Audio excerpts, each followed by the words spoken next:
Copy करना महत्वपूर्ण नहीं है, कॉपी करके सही जगह पेस्ट करना महत्वपूर्ण होता है। अरे हमारा अशोक कर गया, जहां उसने अपने पहले अभिलेख में लिखा था कि पशु पक्षियों का वध करना और उनकी हत्या करना गलत है, हर एक जीवित इकाई के प्रति प्रेम रखो, समर्पण रखो, करुणा रखो, आत्मीयता रखो, ये वो सिखा गया था हजारों वर्ष पूर्व अपने अभिलेख के माध्यम से, आज भी लिखा हुआ। पर इसका मतलब ये थोड़ी है कि हमने तुमसे लिया, हम तो जानते ही नहीं थे। बाप तो बाप ही रहेगा ना। राहत इंदौरी की ये अलग बात की खामोश खड़े रहते हैं, फिर भी जो लोग बड़े हैं वो बड़े रहते हैं।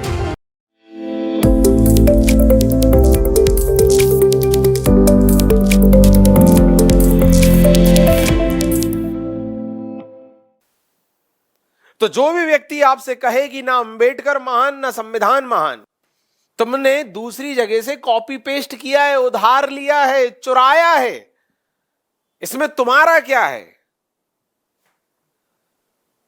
तो कहना डार्लिंग, कॉपी करना महत्वपूर्ण नहीं है, कॉपी करके सही जगह पेस्ट करना महत्वपूर्ण होता है।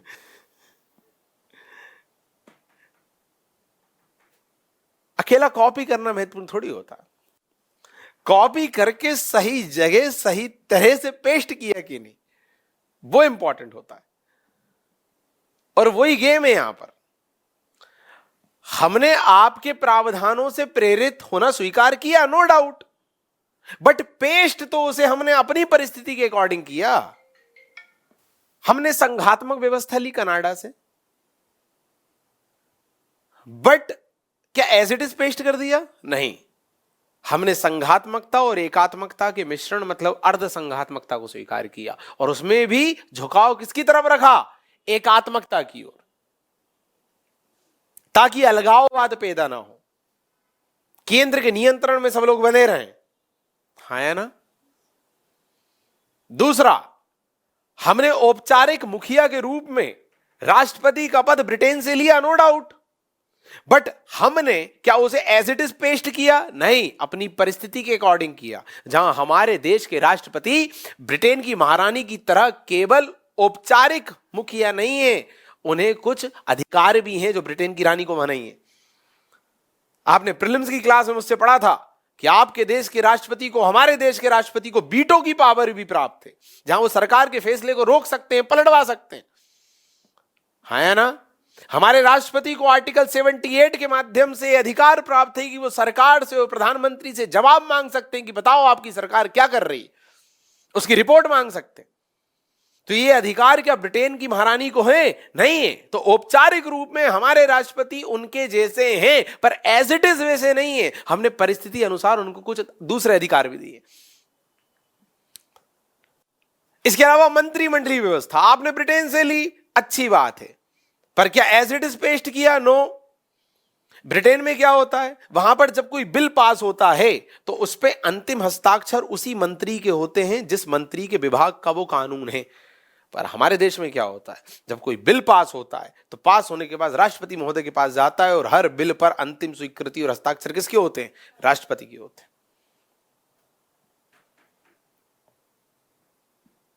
और वहां पर मंत्री के होते हैं। तो मंत्री अकाउंटेबल होता है हर चीज के लिए, क्योंकि उसके साइन है। क्या बात समझ में आ रही है? ऐसे कई सारे एग्जाम्पल हैं। तो हमेशा कॉपी करना कंप्लीट सत्य नहीं है। कॉपी के बाद आपने पेस्ट कैसे किया, वो मैटर करता है। तो आप क्या बोलेंगे कि हमने चीजों को अपनी परिस्थिति के हिसाब से मॉडिफाई किया और उसका क्रियान्वयन किया। इसमें हमारी सृजनशीलता थी, इसमें हमारी क्रिएटिविटी थी, इसमें हमारी जागरूकता थी, इसमें हमारी सजगता थी, इसमें हमारी व्यवहारिकता थी, इसमें हमारी दूरदर्शिता थी। तो आप हमारी उस दूरदर्शिता को, व्यवहारिकता को, सृजनशीलता को नजरअंदाज नहीं कर सकते, क्योंकि दूसरों से प्रेरित होना बुरी बात थोड़ी है।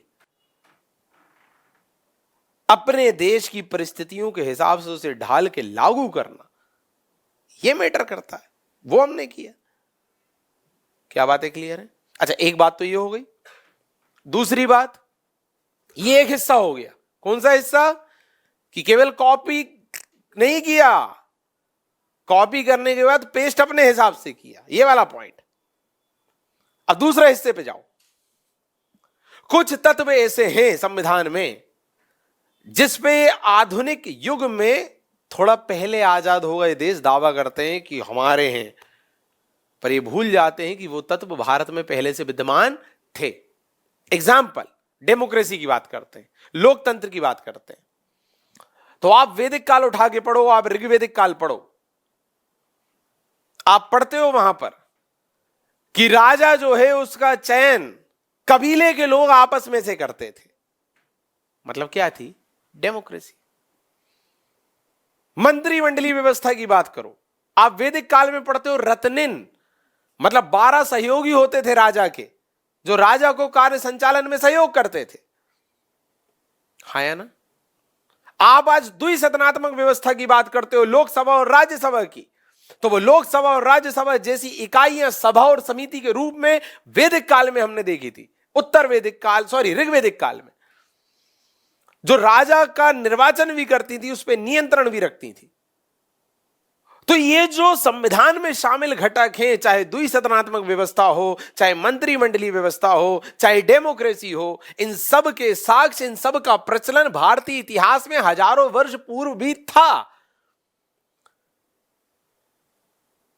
तो हमारे ऊपर कोई ये प्रत्यारोप कैसे लगा सकता है, आरोप कैसे लगा सकता है कि हमने उनसे प्रेरित होकर शामिल किया?